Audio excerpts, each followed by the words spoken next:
I would love to be able to walk away from Rightmove. If you'd asked me that question 12 months ago, I'd have said yes. And Facebook is undoubtedly the way forward for us now, and I think the Federation will establish itself as one of the leading bodies in agency over the next 12-18 months.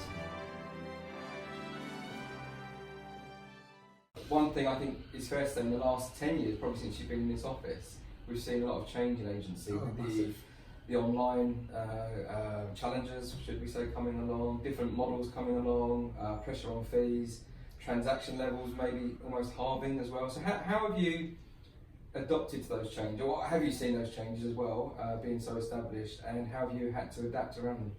But yeah, I mean, very much so. I mean, there's always been challenges growing in the industry, no matter going back before that. But yeah, I think the pace of change over the last 10 years has been absolutely massive. We have seen the advent of online agents coming and challenging, obviously, what high street agencies always done.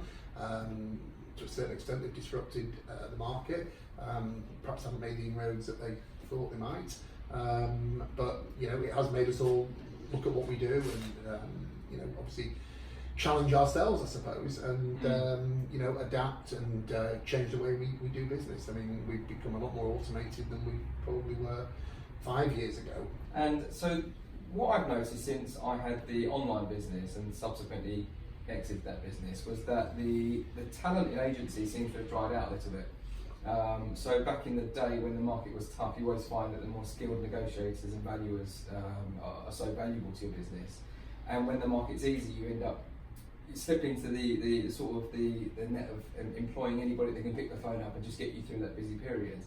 Have you found that there's a lack of skill in the market right now? Because I know you're trying to recruit, and you found it difficult. Very much so, to get the calibre of people, as you quite rightly say, that you want. And we want to, we had a fantastic industry. A lot of people became disillusioned with it and have moved out of it. And as you say, it's been harder to recruit high calibre people back into the industry. But hopefully, with all the changes that are coming in and, agency getting better profile, I guess now, it's never been more important.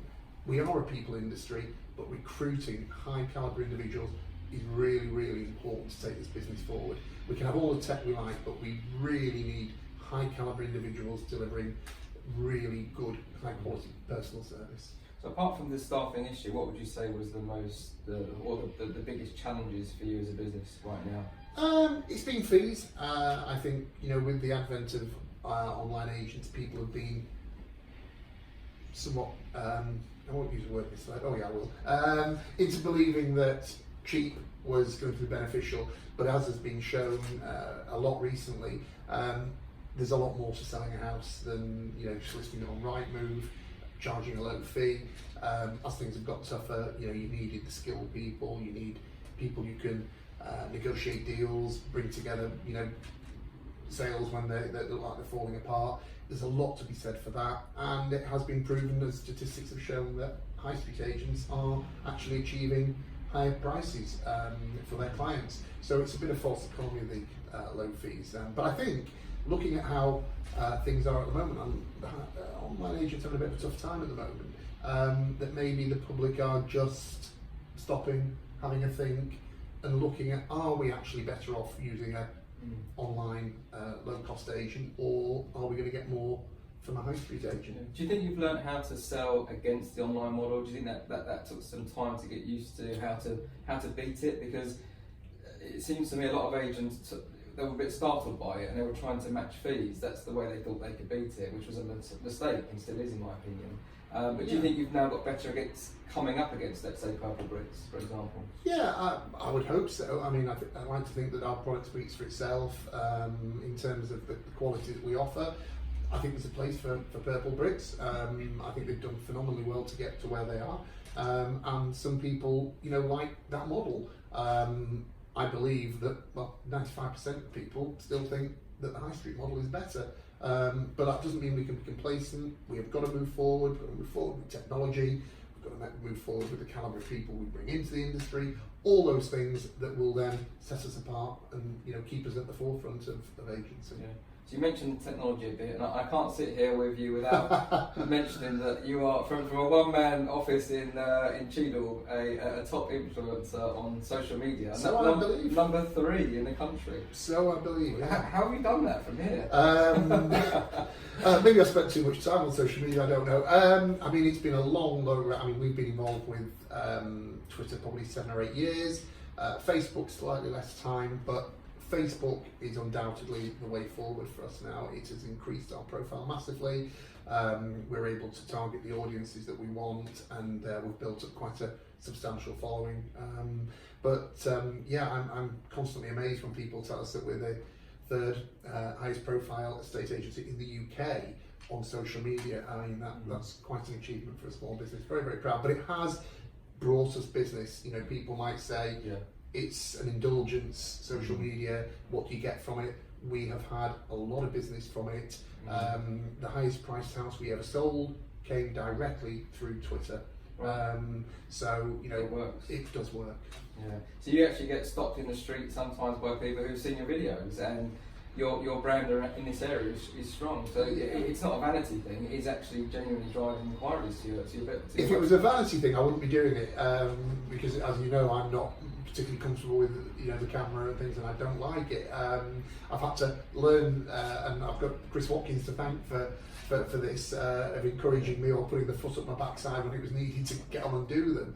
You're now doing 3 cameras at once. Wow. A new record? Definitely a new record. I struggle with one. But yeah, it's, I mean, I think I was telling you before about the stories, and in genuine where the guy in the garage week before last asked me about if I could do a mortgage for him. He didn't know I was an estate agent, but he'd seen my videos on Facebook.